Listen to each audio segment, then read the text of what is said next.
everyone. I'm Sunny. I'm Rachel. And I'm Rox. And this is Literature on the Rocks. You guys are wild. I almost threw out a shoulder doing that move. Sunny almost like pulled a muscle in her neck. Well, I just saw you out of the corner of my eye, so I didn't know what you were doing, but it reminded me of those emus.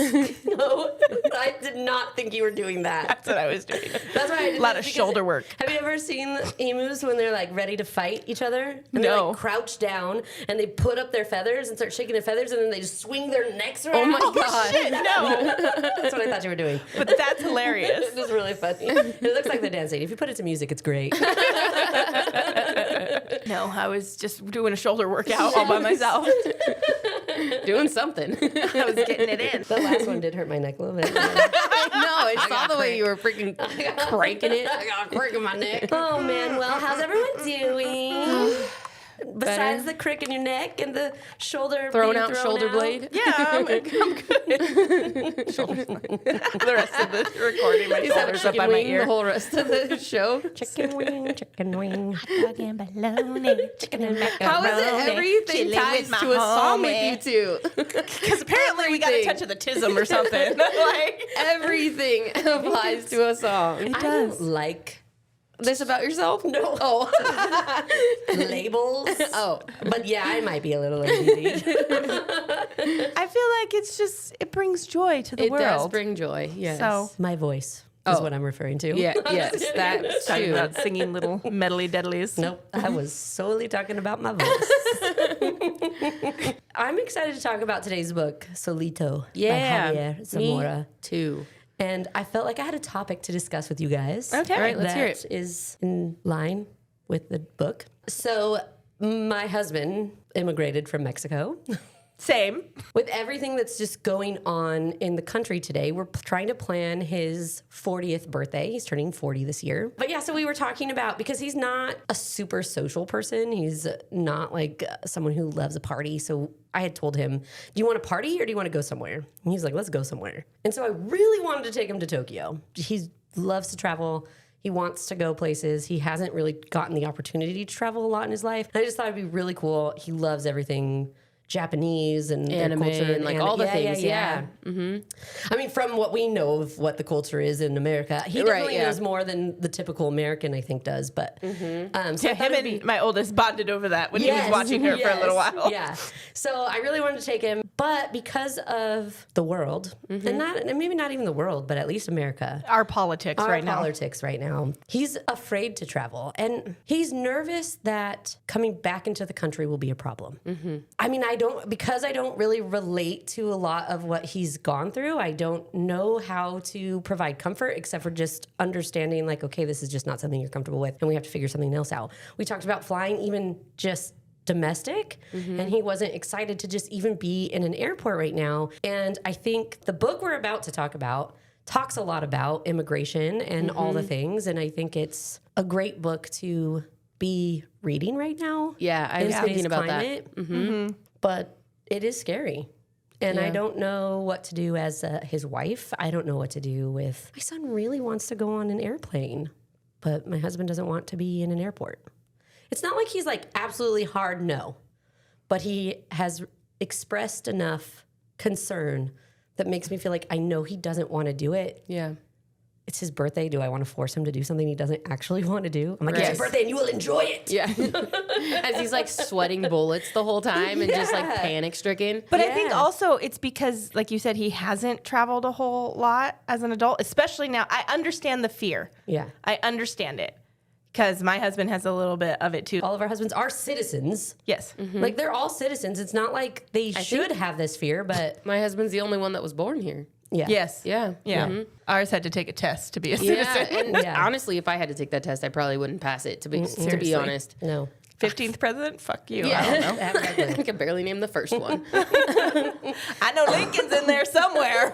Somewhere Which there's- number? I don't know. I can name presidents. There's a Roosevelt. I can't tell you a when they were there. Jefferson. I couldn't tell you what number they Jefferson? There's a Jefferson in there somewhere. I know there's a father-son twice. are. Yep.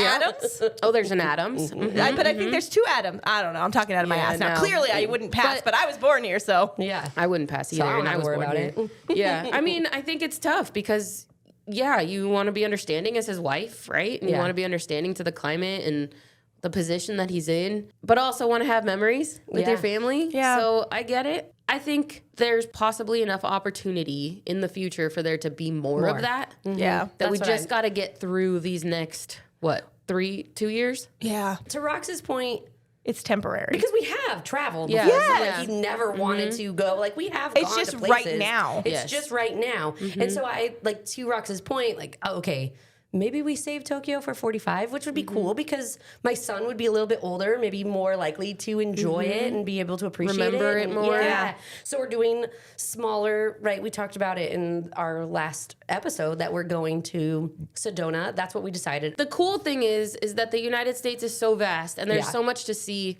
here that you could still make some really great memories Yes. within a driving distance of places you haven't been, and then still have those cool travel experiences in 2 years when And that all was of this is also calmed down. part of the conversation was like, okay, if we're going to drive, where are we going to drive to? That's tough, but I do think that there is a really good compromise that you're doing right now to still have these cool things, still do this memorable thing. Yeah.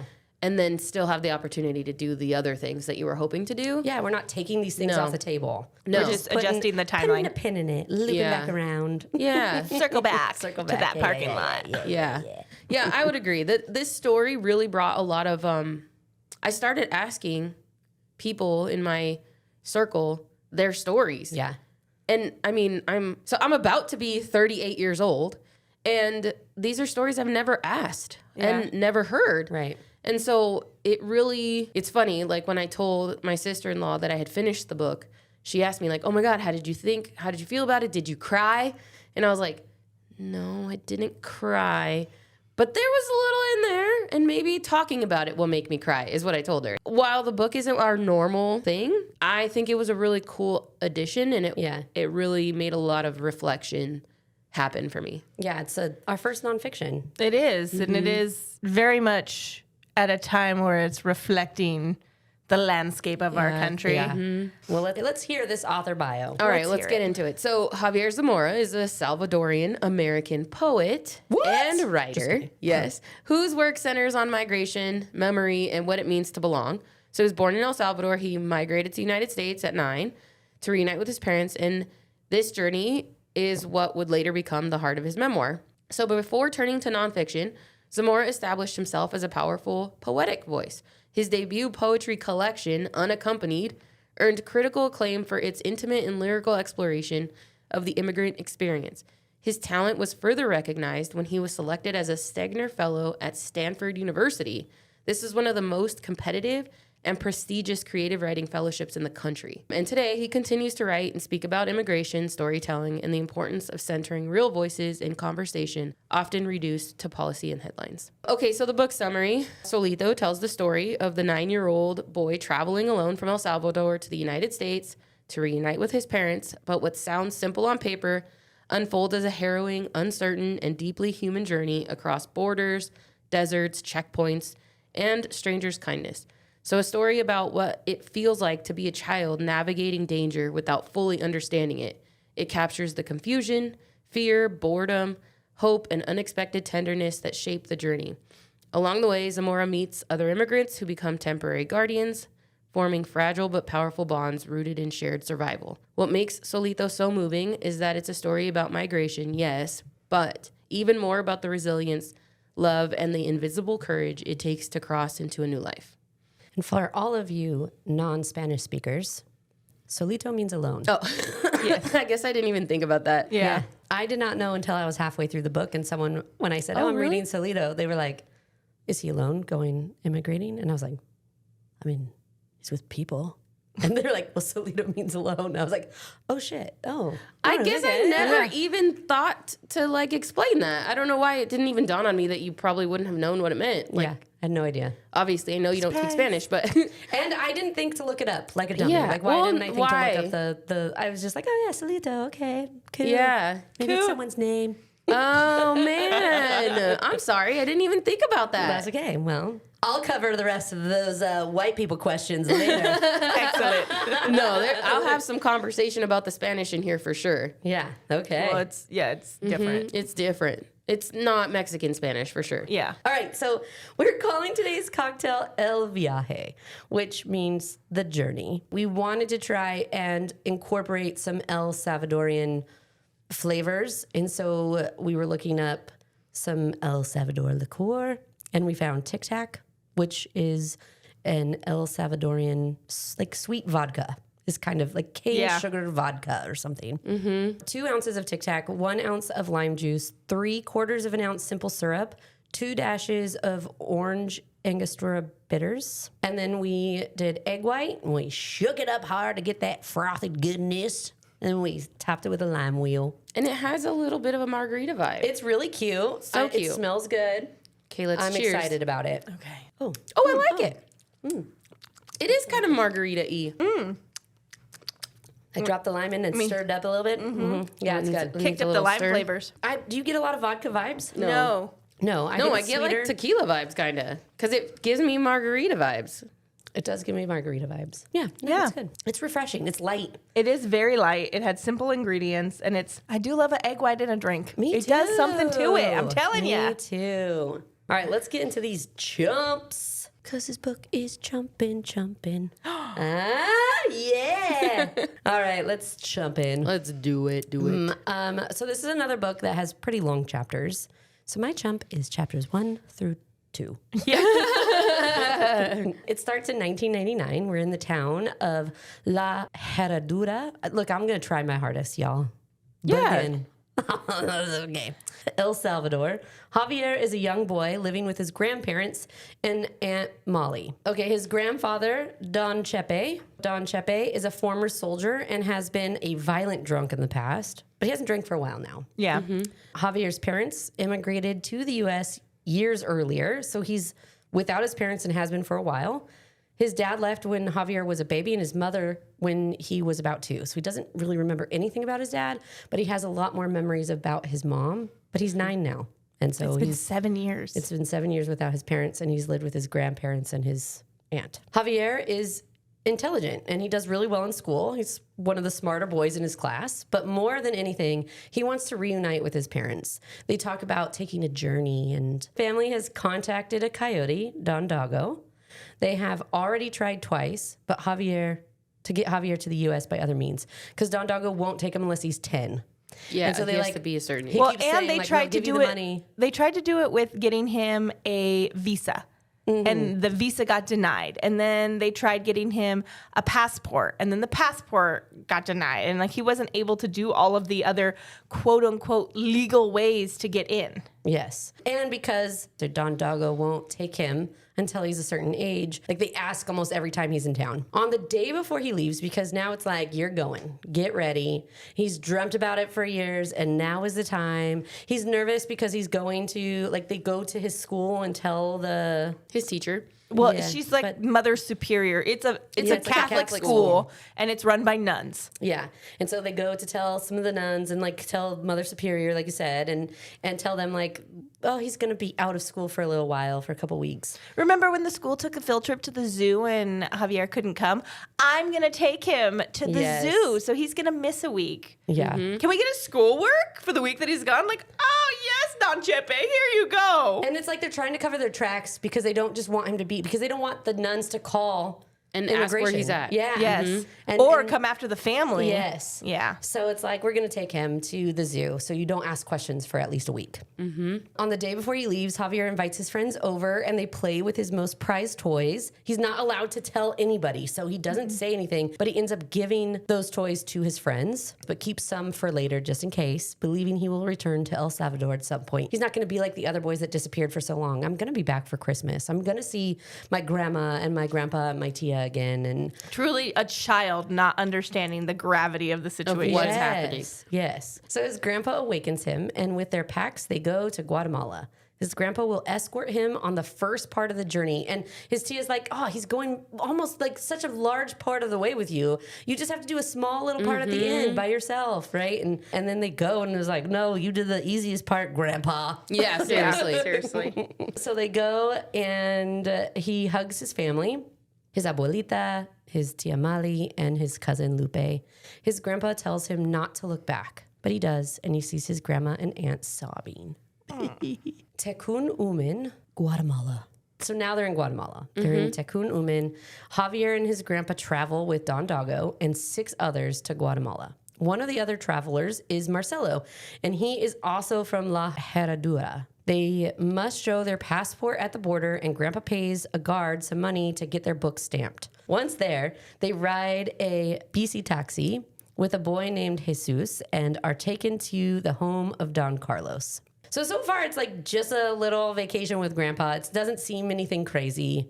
Well, and this city that they're in Guatemala is a border town to Mexico. So now they are there and they're waiting until further instructions. Basically, they're at this house. So during this time, because they're stuck there for like 2 weeks, they were supposed to be only a couple days, and Grandpa's starting to get a little worried because his visa's starting to run out. He can only be here for a couple weeks. And now it's getting close to it running out, and he's like, when are you guys leaving? Because I gotta go. I'm not gonna be able to stay here.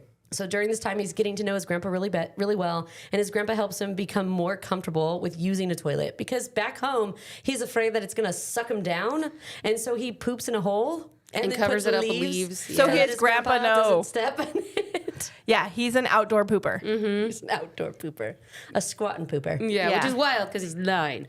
Yeah, right. And so Grandpa's like, all right, look, kid, you're going to have to learn. You're going to have to learn how to poop in a toilet. Yeah. It's not going to hurt you. So he stands outside the door for him to to give him accommodate. comfort. And I'm right here just in case you need me. You can yell. And the toilet never sucks him down. So Clearly. yeah.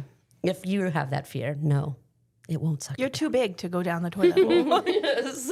So they call Javier's parents, and then they call Abuelita and Molly. Grandpa keeps talking about, I'm so glad Marcelo is here. He's from your town. He's going to take care of you. And Javier's like, he has a lot of tattoos, and he's a little bit intimidating, and I don't feel comfortable with him, but Grandpa says I should trust him, so I'm going to try to trust him. In the morning, everyone breaks into their group and gets on the bus. This is as far as Grandpa is going. Grandpa speaks with Marcelo and tells Javier to trust him and stay close. Javier watches from the back window as the bus drives off. And leaves his grandpa back there. And then we jump into chapters 3 through 4. So the group is now in a border town called Ocos. They are waiting for boats that are going to take them to Mexico. Javier is feeling super lonely. Once again, there's a delay. There's a delay at every stop. And this is like a different stop. Like, it wasn't planned. He's memorized the map, and now we're going somewhere different. Now because the trip has to change to accommodate for people that are watching the borders. So we got to go a different route. Wherever Border Patrol is and wherever the cops are at, like, we have to kind of accommodate and move, right? Yes. So they definitely had to change course, and it catches him off guard. Yes. Well, because his grandpa made him memorize the map and all the stops. And so it was now, like, we know where you're going to be at all times. So Yes. we know the route. And then immediately it gets changed. yes. And so he's a little panicked. So once again, there's a delay, and Marcelo and Chino's another man that's in the caravan with them, get super angry with Don Dago. Marcelo heard that people have drowned crossing. He's like, there's people who have died on these boats. And Don Dago's like, they're just rumors. They're supposed to scare the migrantes, which is the migrants. So eventually they depart on a small Mexican fishing boat. Don Dago does not go with them. He's like, I'll meet you guys on the other side. Toodaloo. And he drives off with a girl. She was a younger, bustier girl who was with the group. Was also trying to cross over, but then they're like, maybe she was just a friend of his. Yeah, or he's crossing her personally. Yeah, right. So the boats are driven by Mexicans that speak very different from everyone. And that's the first thing, like, Javier's like, I don't know what the hell they're saying, because the colloquial terms that they use are way different. Because most of these immigrants are from Central America, and now they're crossing into Mexico, and the dialect is super different. So when they're getting to the Mexicans who are actually talking like, oh, compa, and whatever they're saying, they're like, what the frick are they saying? But this was my experience too. As soon as I started to get to know my husband's family, his family speaks a completely different sort of Spanish than mine. And it took a good, 5 years before I got to a place where You could translate in your head. translate a little faster. In the beginning, my husband's mom would tell me, like, you do not speak Spanish. And it was like, I swear I do, but I don't know your Spanish. And so now it's not so bad, but it was really tough in the beginning. So I can only imagine being 9 already alone, and now you don't even understand the language, Yeah. is even scarier. So their boat joins a group of other boats, and they set out on this 18-hour trip.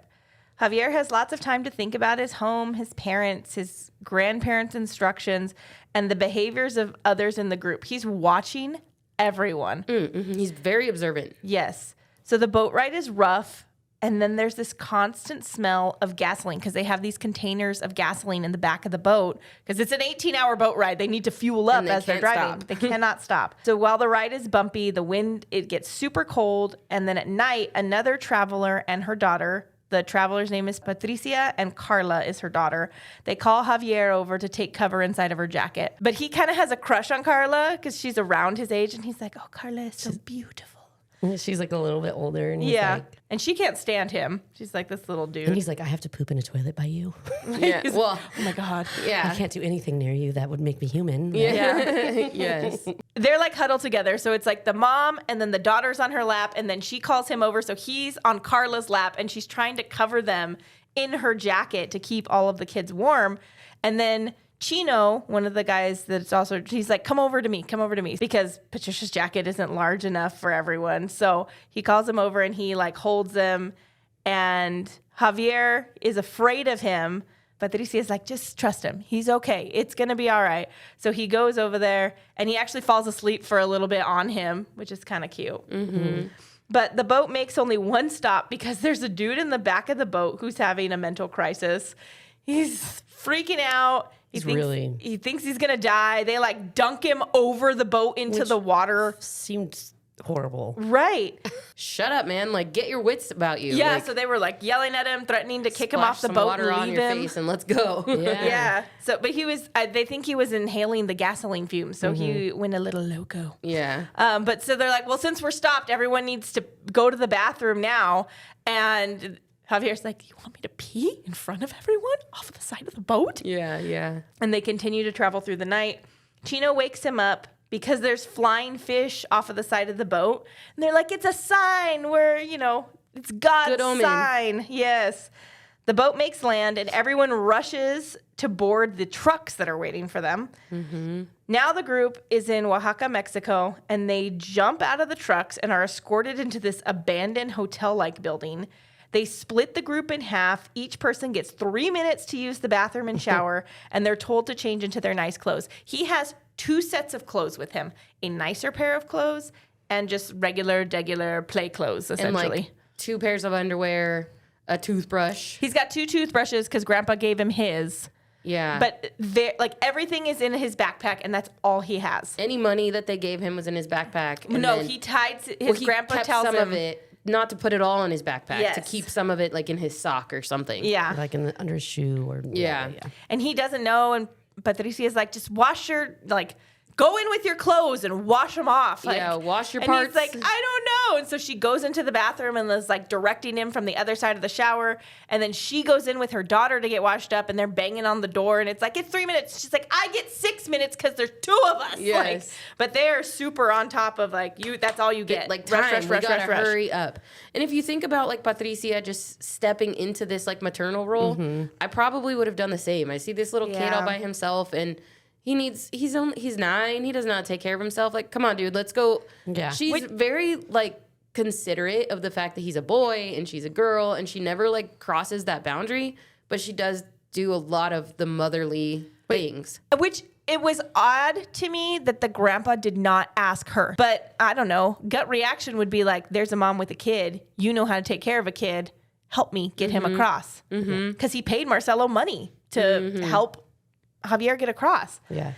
From there, from the little hotel and the rush showering, they're taken to a bus terminal and board a bus bound for Mexico City.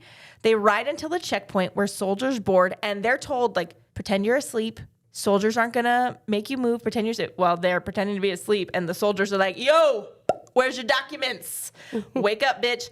So the soldiers realize, oh, you are not Mexican. I can tell by the way you speak. Get off the bus. Everyone gets off the bus. The men, like Marcelo and Chino, start being aggressive with the soldiers, and there's another guy who is really no, fuck you guys, and they take him away. He doesn't come back. They take everybody else's money, and at that point, Javier's like, oh, my grandpa was right for me to hide my money because they're just like ripping people's bags open, stripping their money from them. And then as they're all laying down, the bus driver's like, peace out. Bye. So the bus driver takes off. After the bribe, they're forced to walk until sunset until they're able to catch a ride in this van, which takes them to Acapulco. And so then we have chapters 5 through 6. So they finally arrive in Acapulco and they spend several days in a cheap motel waiting for instructions. They need to keep a low profile, so they watch a lot of TV and get to know each other better. And Patricia is the mom of the group, and she cleans up after the others. And Javier says she reminds him of her mom because of her attitude and her name. Her daughter, Carla, does not like him. Yeah, because They're both named both- Patricia. They're both named... his mom and his new fake mom. Yes. So on... Travel mom. Yeah. So on the day that they depart, they dress nicely for another long bus ride to Guadalajara. And once they're there, they're driven to a small town outside of the city. They stay in a concrete apartment building. They're not allowed to leave the room. To pass time, Patricia sleeps a lot, others watch TV or listen to music, and Javier is constantly nervous and does his best to behave well, and he wants everyone to like him. So this is when they have like the living room to the guys, the family to the bedroom, and Patricia is like, you guys need to take showers. So she's telling him like, you go take a shower and then we'll go take showers, and then they have to sleep in this bed together, and he's kind of nervous about it because he's never had to sleep next to anybody else. Yeah. And also he's afraid to take a shower because he's 9 and he's a little chubby, I think. So he talks about like his little man boobs and, you know, he's got a belly or whatever. So he's really self-conscious. And so this whole time he's just like navigating his insecurities with all of these strangers. He's afraid he's going to snore when he falls asleep. Yes. He's afraid he's going to fart. He's afraid he's going to do something to put these people off and not want to be around him anymore. Yeah. And also, he's super taken aback in Guadalajara. Like, there's light-skinned people here? Oh, yeah. Like, what is this place? Yes. So it feels like weeks pass, and the coyote finally shows them the route that they will take to the border. They leave Guadalajara, and they go through Nayarit, Sinaloa, and then on to Sonora, which is where my mom is from. And they will no longer be crossing through Tijuana because it's too dangerous. There's like, just they can't do it anymore. So before leaving, everyone but Javier makes a call to get more money transferred, and all of his fees are paid, but he's angry because he can't talk to his mom and dad. So, like, they go around there. Let him. They're like, we talk to him. Don't worry about it. Yeah. You're paid up. Get out of here, kid. And he's like, I just want my mom. I want to hear her voice. It made me sad because the coyotes are kind of dismissing the fact that he's also this little kid. He's a freaking kid. And he needs some comfort. He's alone. He's been alone now for a couple weeks. Yeah. And they're just treating him like another business transaction, right? Like, nah, don't worry, you're paid up. Let's go. But they get money transferred and all of their fees are paid, which is like one time across. And then if they get caught, they get paid up for one more. They get 2 tries with this money transfer. And so they end up taking the bus to Mazatlan. Once there, they stay all in one room to save money. And the next day, they travel through many cities and learn differences between Mexican and Salvadorian food and culture. Oh, yeah. He talks about like the corn tortillas are thicker. And the flour tortillas are a little different, and the tacos are different. There's a lot of like what we ate where we were at, and the horchata is so watery. Oh and yeah, which made me laugh because I thought like, oh, I wonder how much sweeter and thicker it is in like Central America, because I guess Mexican horchata is a little bit watery. Different though. I feel like depending on who's making it, everything is a little bit different. And they made it different. They have different ingredients in El Salvador for horchata. Yeah. It wasn't like rice. But he does talk a lot about the food and like what he likes and what he doesn't like and how different it is. And so the morning before the final bus ride to the border, the coyote buys them all chamarras, which are Mexican sweaters, like jackets to wear at night. And the group meet the 2 men who will take them over to the US border. They call themselves boyeros, and their names are Paco and Mario. They tell the group to eat because they will be walking through the night. They're like, you need to bulk up, eat as much food as you can, really rest, get some energy because we're going to be walking. Patricia doesn't like the idea of 2 children walking through the desert in the dark, but is reassured they have done this many times with younger children. She's like, we're going to be walking for how many hours? She's clearly paranoid a little bit. Like, what happens if someone comes? Nothing's going to happen. Don't worry about it. Yeah, they're like, we've done this 100 times. The kids can't see. How are we going to see them and know where they are and what happened? Like, what don't worry if we about all it. Start running and we lose them? Like, how am I going to keep track of the kids? And they're like, it is what it is. We've done it 100 times. Their kids do it all the If time. you stay behind, that's on you. And yeah. Yeah. And then we jump into chapters 7 through 8.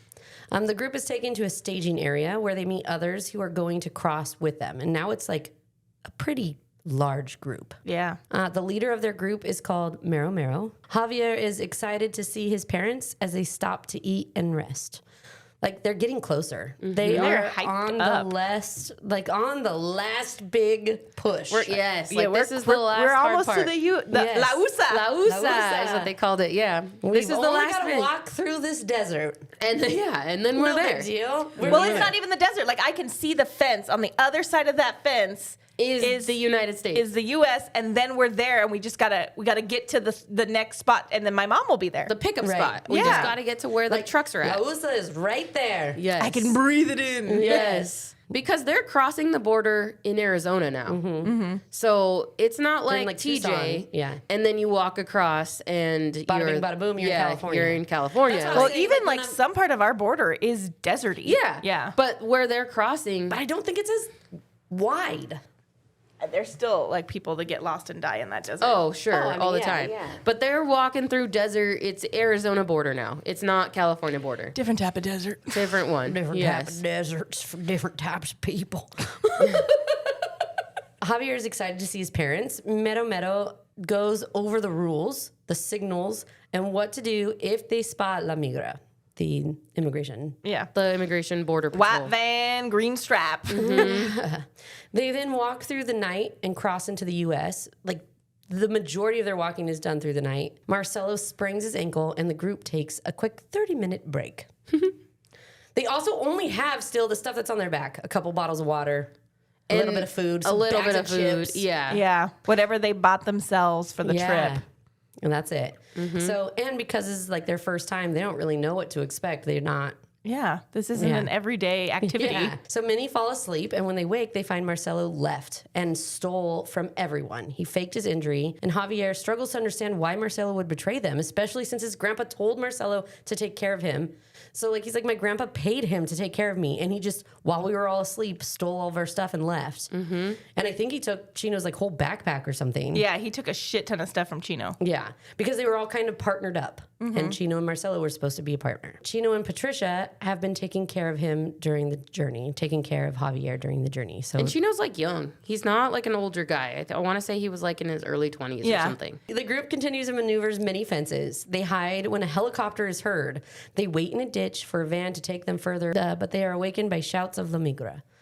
People run, but Patricia, Carla, Chino, and Javier, they're not fast enough. There's 2 kids. Yeah. They're not fast enough, and they get caught by border guards, which I think honorable for Patricia and Chino. Not to just like abandon Javier. These Like two- I could yeah. get Yeah. away. Patricia's not going to leave Carla. That's her Right, daughter. right. But like to also Chino carry. could have took off. Yeah, And and like, Chino didn't have also- any obligation to be sticking Zero. around. No, and then to be like lugging this 9-year-old kid around too. Like I know you're going to slow me down, but also let's freaking go. Yeah. Yeah. They are taken to Nogales, Arizona, and processed. The guards tell Chino and Patricia if they are caught again, it will be a 10-year jail sentence. Basically, you get one time, and you try again and get caught, we're not giving you another chance. Yeah, this is warning. Yeah. They are locked up, like the boys are locked up in one area. In the cages. girls- They're in cages. Yeah, they're in like jail cells, but it's it's like kennel cells for adults. with a toilet. But What's also the difference between a cage for adults and a jail cell? A jail cell. Like in your mind, what are you picturing? Because I pictured jail cell. Oh, I did not picture jail cell.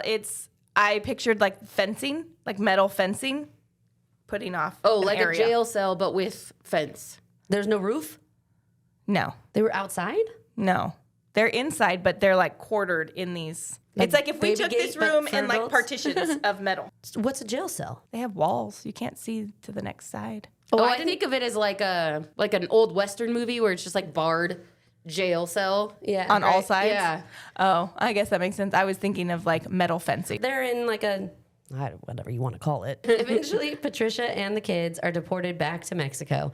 They wait hours until Chino is released. They're like all day sitting on a curb. Well, they tell Just the border waiting. patrol like, "Hey, my husband. That's my husband." Because they ask them, "Are you guys a family?" And they're like, "Yep, we're a family." And she keeps telling him, like, hey, my husband's in there.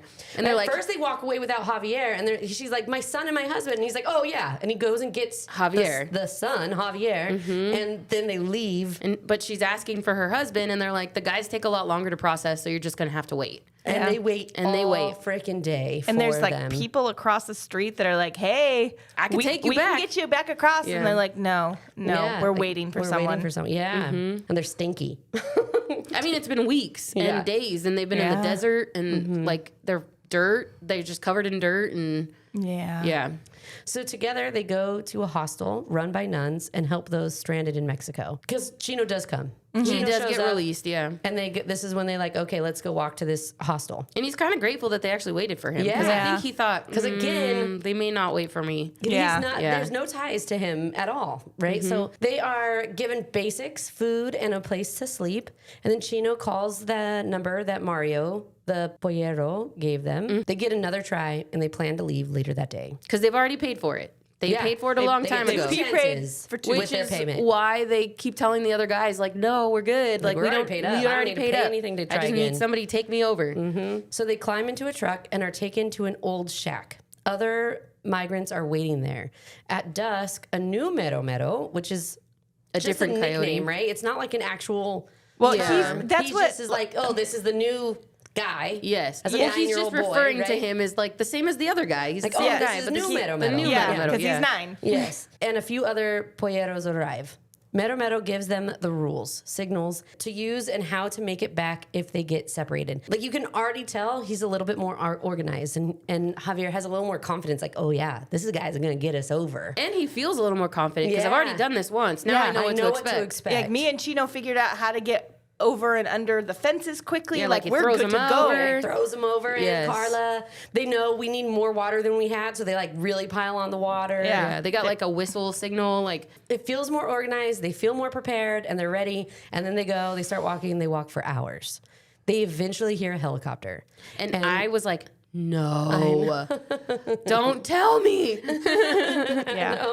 I'm like, not again. Yes, that's what I was saying. Yeah, so first they hid, then they ran. They like run hard because they know the last time we didn't run fast enough, we got caught. We need to run. They're like pulling the kids. Yes, like we Get need to moving. get moving now. So they run hard, and Patricia, I think it's dark, right? Yeah, it's still helicopter's dark. Flying around with lights flashing, and so they're hiding from the lights. And then when it's safe, they run, and Patricia falls onto a cactus. Like and face first. she's like wailing because she's in so much pain. This cactus has caused her all kinds of needles everywhere. Chino does his best to remove the needles because now they're like hidden again. In the dark. And they're trying to keep her quiet because she's in so much pain. She's screaming. Yeah. While they're trying to remove needles from her face, from her clothes, from her everything. Everyone regroups, and then they have to walk some more. And like they're taking cactus needles out of other people too, but she really took it hard. Yeah, she did. So he sprains his ankle and then says he's going to stay and not slow them down anymore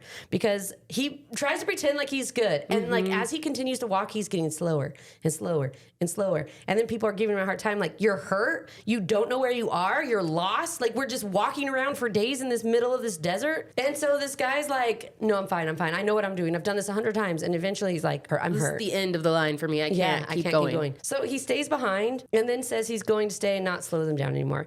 He says the other polleros will guide them because there's like a couple of them with them. There's someone that's supposed to be holding the back. There's someone supposed to be like he's in the middle. supposed to be in the, Yeah. and he's supposed to be in the front. Don't worry. You have 2 others that are gonna get you through. And they should continue to a red ranch. Yeah, because they tell them they're going to a red house with like 3 A truck trees in the front. Yes. Yeah. And so that's what they're looking for. So that's where you gotta keep walking that way. You'll make it. They're walking along. Chino is alternating between carrying Javier and Carla. Again, just being a good person, trying to get these And these kids are exhausted. Yeah. I mean, they're 9 and they've walked miles like and 9 miles and and 12 miles or something. Yes. Right? Yeah. Like, yes. They're getting super exhausted. They don't have any more water. They have hardly any food. Yeah. Yeah, they don't I have think haven't they eaten stop for a at while. one point. I don't know if it's before this or after this, but they stop at one point and Chino's like, I have tortillas and cheese. And they're like, what? Yeah. And they're so And they're like, excited. because they were in the foil and in the backpack, they're like still warm a little Yes. bit. And they were like, oh my God, this is so good. Yeah. Yes. But it was like the last of their food at that point. Yeah. He they try to save it a little bit, but when they pull it back out, they're like, oh, it's kind of hard tortilla, but whatever. Just put it give in me your some body. more cheese. Yes. Yeah. Yeah. They are like taking a break and they're like, So now they're not with a group. They're by themselves in the desert. Because they've lost people. Like, people have just kind of been slowly trickling out of the group. They're just either giving up or switching when direction. everyone else is stopping, then you're choosing to stay behind. And it's dark. So once they get so far ahead, you're not going to either catch up because you can't see them. Yeah. So I think they're in the sun now. Like, it's hot. It's starting. It's the daytime, and they see something that's like, oh, here's something for shade, like a tree. They sit down. They try to take a break, and they can see a house in the distance. But he says something like, oh, but there's not 3 trees, but there's still a house. We've got to be close. Yeah. So they go to the house, and they see a garden hose. They like reach through this fence and start drinking from the water hose. Because they're dehydrated. They're about to pass water out. in a long time, yes. Until dogs then start barking, and this white man with a gun approaches them, and he tells them in super broken Spanish not to move. He's called La Migra. He keeps telling them, like, no mover, which means don't move, right? Yeah. But like the way they say it on the audiobook is like how he says, like a white guy saying, don't move in Spanish. Yes. And they're like, wait, no, please. Like, these are my kids. So a white truck arrives with a man in a green uniform, and they're like, we're busted. Mm-hmm. Here he is. To their surprise, he speaks Spanish really well. He puts everyone in his truck. He gives them water. He gives them hot chocolate and pan dulce. And finally, he takes out all the needles from Patricia's face and hands. He drives them to a place near the border. He keeps telling them, like, amiga, I'm an amiga. Like, I'm your friend. Mm-hmm. And they're like, we don't trust you, right? We know the last guy in your that took, suit. Yeah, exactly. And they're like talking like, shit, we're going to go to jail. Yeah. We're going to jail. I think Chino and Patricia look at each other, and she's like, remember 10 years. Yeah. 10 years in jail. And he's like, no. Like, it's going to be okay. Yeah, and the immigration officer is like, I'm your friend. I promise, I'm your friend. Mm-hmm. He takes them somewhere. He tells them, like, to a house with a woman who's caring for the house. And he's like, just wait a few days, rest, make sure the kids rest. And then eat. And eat. And then there will be people here to help you. Yeah, he tells them, promise me that you're going to eat. Yeah. And they're like, okay, we'll eat. But he keeps, emphasizing, like, promise me you're going to rest, you're going to drink water, and you're going to eat. Yes. So they're back in Mexico, and the officer lets them go and kind of sets them up for success the next time around. Mm-hmm. Yeah. Yeah. He doesn't charge them with anything. He just sets them back over the border. Like puts them in a place where this woman's going to take care of you. And she is really nice. She like cooks for them. And she's like, don't tell me your names. I don't want to know your name. I'm not going to tell you mine because it's just easier that way. Mm-hmm. Yeah. And they actually say, like, in all the time that they're out, because it's weeks at this point, that it's like the best they've eaten the whole time they've been on this journey. Yeah. And then we jump into the final chapter 9 and the epilogue. There's a new pollero, and he's a gringo, which is a white guy, and he has 2 partners. Javier starts calling him, Patricia, Carla, and Chino the 4. And they spend 3 days in their new hideout in Mexico. The polleros have them call family members for money, but Javier still doesn't get to speak to his parents. They're doing it for him because he's so young. And he's like, oh, wait, you're not really with them? That's not really your mom? And he's like, no, it's not. Because they've been trained, like, I have to tell them this is my parents. So he's been saying, those are my parents, those are my parents. And now he's like, this is not my parents. Well, and thankfully he memorized his parents' phone number. Yeah. So he's able to give it to them so that they could call and get more money from his parents. Right. Yes. Because he's all out of trips across the border. Well, this is a whole new group of people now. New pollero. So they join a new group of about 35 people with Monchi and Beto in the lead. These are the 2 guys who are running the crossing. So the crossing goes so much smoother this time. Monchi knows exactly where he's going and gives clear instructions. Before Javier knows it, they have crossed into the U.S. and they're waiting for vans. Yeah, like when they go over, he's like, we're going to walk for like 4 hours. And then we're going to cross the railroad tracks. And then we're going to go under the fence. And then there's going to be a road. So when they're walking, they're like, we've done this. Wait, this is the fence? Yeah. Oh, there's the railroad track. Like, oh, shit. We're here. Like, he's so much faster. He's promised all these things. And I actually see the things that he says we're going to see. Yes. So they drive for a long while. The 4 rest and drink water. They're like stacked in the back of this van, like on top of each other. Like Legos, just in the back of the van. So they're taken to an apartment in Tucson. Everyone waits to be picked up or transferred. They've finally made it. Like, they make it. It's like they're in the pickup spot. Journey was so fast and so smooth and so quick. And they're there. Mm-hmm. Yeah. It's at this point that... Like, especially compared to this... I'm sorry. Especially compared to the details of all the other stuff that's gone on their other 2 trips. It's like...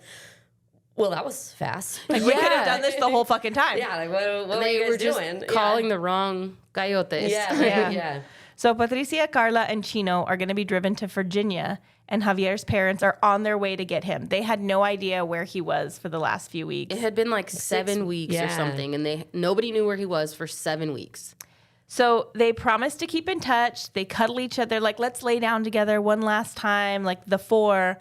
And Patricia, Carla, and Chino say goodbye early the next morning, but Javier's so exhausted that he's like, I think it was a dream that I said goodbye to them, but they're not here anymore, so it must have been real. So shortly thereafter, his parents pick them up. Then we jump to April 2021. Javier has traveled a total of 9 weeks during his crossing. For most of that time, his family had no idea where he was. It wasn't until June 1st, 1999, when Marcelo called Javier's. So Marcelo ran, stole all their shit, but he ran, and he called Javier's parents. And that was the only word they had of him. So he was like, hey, your son's safe. I was on the crossing with him. Ignore the fact that I stole all this shit. Yeah, but ignore the he's fact okay. that I left him there. Like, I was paid, so this is like his way of shoring up what he got paid Like, for. all right, you paid me. I did what I told you I would do. Yeah. So on June 10th, they got a call from the last pollero that Javier crossed and was waiting for pickup. They flew from San Francisco to Phoenix and took a taxi to Tucson. Over the years, Javier and family very seldomly talk about those 9 weeks he spent migrating to the U.S. Javier heard from Chino and Patricia twice, but then they lost contact. Even though they lost touch, Javier's mom refers to them as Javier's angels. Due to legalities, Javier wasn't able to return to El Salvador until 2018. So he was like, I'll be back for Christmas. And then he didn't 19 come for years 10 later. Yeah. So by the time he went back to El Salvador 19 years later, most of his family had already migrated to the U.S. Molly was married and had a son. His cousin, Julia, remained in El Salvador with his grandparents. Javier's grandpa was granted a tourist visa twice and visited them in the U.S. Zamora dedicated his book to those who helped him, those he was with along the way, and everyone who's crossed, tried to cross, or who is crossing right now, and who will keep trying. Yeah. It was crazy. There was a line where he talks about like seeing his parents for the first time and how they didn't talk about the fact that he smelled like dirt and pee and poop and like BO and all the things. And it's like, I guess it didn't dawn on me because we heard that he had showered a few times. But like to think that he was traveling all this time and he basically smelled homeless because he was is so sad. Like that part, I think, is what broke my heart because he never really talked about it until that exact moment right then. And then I was really hurt for him, I think. Happy that he made it, but also hurt that that was the experience he had. Yeah. Yeah, I don't know. I just think this entire story, it hit so much more closer to home than I anticipated it would. And see, now I'm going to cry. Thinking of, I had so many people who had a similar journey, and that sucks. I feel bad for them, honestly. I didn't experience that because of the stuff that they did and the struggle that they had to be able to be here. Yeah. I have my husband because of a similar story, like so many things, right? And so it hit home for that reason. It's a powerful story that I had to take in consideration. It's being told from the point of view of a 9-year-old. Yeah. So that was tough, I think, a little bit of the, like, hearing it and hearing the story but also he did a pretty good job of, like, describing the environment, which I felt I was there. And I think that's why it also hit home because it was like, this is what other people are experiencing and this is so scary. Yeah. So we rate it on a 3-shot system. 1 shot is I'm not coming back for more. 2 shots, it's good enough for another, but not worth the hangover. And 3 shots is it got me up. Timing was impeccable. Yeah. Good job with that beeping. Okay. So now, what was your rating, Rox? I mean, I think it's probably a story that maybe won't be so close to home for everybody, and it might not be everybody's cup of tea, but because it was so relatable for me and I felt so good about it, I'm going to give it 3 shots. All right, Rachel, what did you think of it? I had a hard time listening to this book because of how it was written and because I am very much into not memoirs. Nonfiction is my jam. So I not to say I don't read them, but it's few and far between. And the way a memoir is written is vastly different than that of a fantasy or a sci-fi or anything that's nonfiction. So I think I struggled with that a little bit. I struggled with the way the book was structured. I think it was a good story, so I struggled with this. For a lot of the times, I thought it was going to be a 1, but I think I'm going to end it with a 2. It was read really slow, so I think I had it on like 2 times speed. I had like higher. I had like 2.3, 2.2. Yeah, It to was get it the highest through- I've ever listened. Yes. To get it to, I've never listened at 2.2 times speed, but to get it to a speed that I was like, okay, I can keep up with this one. Yeah. Yeah.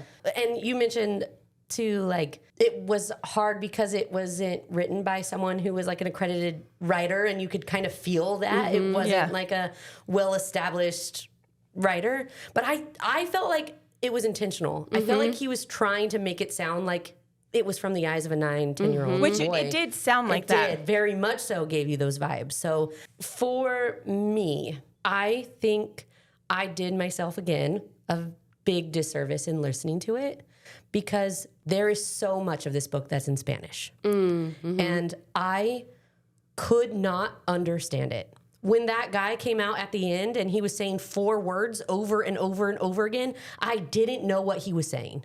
He had a shotgun in his hand. I couldn't figure out what they were saying. And then they were having conversations in Spanish. And I was getting so frustrated because it was like, clearly whatever he's saying is going to impact them. And I don't know what it is. And I had read reviews because I was struggling with it so much that I was like, am I the only one that feels this way? Like, am I just stupid and people understand what he's saying and I just can't figure it out? And there was a lot of negative reviews about it and people responding like, it takes 2 seconds to Google Translate, but I didn't know how to spell the words. So when I was trying to Google Translate, nothing was coming up. And so I eventually had to text my husband, like, what the hell is this guy saying? He responded, I'm at work and I don't know what you're trying to write to me. Like, I don't know what. And so then I'm like writing it in phonetics. It sounds like. What were the 4 words? La migre. Well, I'll tell you what my words to my husband were. No correr. Don't run. Venir. Oh, don't run. The immigration's coming. Yeah. I didn't know what it was saying. Yeah. And he said it for 10 minutes. Yeah. And so, and every time he said it, I'm like, I'm actively trying to look up what these words mean. Yeah. And it's not that. So I even ended up calling my husband and saying, listen to my words and tell me what it sounds like I'm saying. And he told me. But that was 4 words of the book. And there was probably about 40% of this book that was in Spanish. Was and it really that much? There was so much. I didn't notice. I knew there was Spanish, but I didn't notice how much of it there was. I knew there was a lot of Spanish. I usually, when I'm in with my in-laws, I can understand what they're talking about because I'm part of the conversation. But the way the book was written, it was like this one sentence is in Spanish and then it's not. And then this sentence is in Spanish and and then it's sometimes not. they translated it and sometimes they didn't. And I struggled so hard. So I would say I tuned out a lot of this book because I couldn't understand what was going on. And I didn't know what was happening until, like, I didn't even know they were running until she was screaming and she fell on a cactus. I was like, wait, what? They were running? When did that happen? And I rewound it and re-listened to it. I'm like, when did they start running? Why were they running? Because there was a helicopter. But the helicopter part was in Spanish. I didn't know there was a helicopter. So it was like, I think if I were to read this book or recommend it to someone who doesn't speak Spanish, read it as an ebook. Because then you can click on it and translate the things. And I didn't have that experience at all. And I found myself getting really frustrated and quitting reading the book and going to read another one. So because of that, I think the guy who wrote it, I think Javier, is incredibly brave and he had a ton of vulnerabilities that he shared in this book. And I think it's beautiful. It caused me to have conversations with my husband about his immigration to the U.S. It was much less than what he went through, right? He was like, I literally just walked across a fence, but thankfully some of the stories I got were a lot less treacherous than this too. So much less. And then on top of it, he's from Mexico, El Salvador. He had to illegally immigrate into Mexico, and then then again the US. to US. So it was like an additional layer. But yeah, so I appreciated the conversations that came out of this book. But if I'm just rating the book itself, right now from where I was, I have to give it a 1 shot because I didn't understand most of it. So that's me. I will say the choices that his parents made to have him cross alone, maybe it's because they weren't explained. El Salvador is known for having a lot of gang violence and extortion, but they never painted, like, his grandma had a food cart and was selling food. They never painted it like she was being extorted and there was a lot of gang violence in their town. And that's why they want to get out of there. Right. And, yeah. What was the point of getting him out in such an emergency type of, like, to do it by yourself? Right. Because the dad left. He was an infant. Mom was with him. Dad left, went and started, got set up. Why didn't mom take him with her? Why didn't she wait till he was 9? Till he was 9 and cross with him? Why would you do that to your child? Like, again, I don't know, and I've never been in a situation where I had to leave my child, but there was no painted picture of why it was so emergent for her to get out, wait 7 years, and then have him travel alone. Right. Yeah. It didn't make sense to me. Yeah. And then we're not going to talk about your clearly treacherous journey that has had mental handicaps on you afterwards for years until adulthood, until you wrote this book to get a little bit of it out and process. I mean, maybe, I don't know, but could also be some level of, like, he didn't want to talk about it because it was that traumatizing. Maybe his parents were still trying to reconcile the decision that they made. Maybe. I'm sure there was a lot of shame and guilt, but it's also very, I'm not Central American, but in Hispanic culture, there's a lot of, if it's shameful, we don't talk about it. Yeah. Like, we're just going to ignore the bad stuff. We don't, like, there's people not in my family, but I've known families where, like, oh yeah, don't get close to this Theo because he's handsy. Like, the fuck? Yeah. But we don't talk about him touching kids. Like, Right. so it's, we hide our shame. For sure. Yeah, it is super. Even, like, postpartum depression. Yeah. You better know how to be a mom. You don't get to be Sad about it or have any sort of hormonal anything. You better suck it up and figure it out and don't let anyone believe that there's any chance that you're struggling through this because you should have it together. Yeah. Oh, I don't. No, maybe this is the white in me. Yeah. All right. That's a wrap on this episode of Literature on the Rocks. Solito took us on a journey that was heartbreaking, hopeful, and incredibly human. The prompts are posted now, so jump in before next week's book club. And be sure you're subscribed because we're here for you every Wednesday. If this episode made you pause, reflect, and think differently about your own family story, go ahead and rate and review us. It helps other readers find books that don't just tell a story, they open one inside of you. Through a child's eyes, Solito reminds us that every journey holds a deeply human story. If it moved you, keep the conversation going. Follow @LitOnTheRocksPod and head to literatureontherocks.com. Until next time, may your empathy expand, your understanding deepen, and your stories always matter. Cheers. Toodaloo. Bye.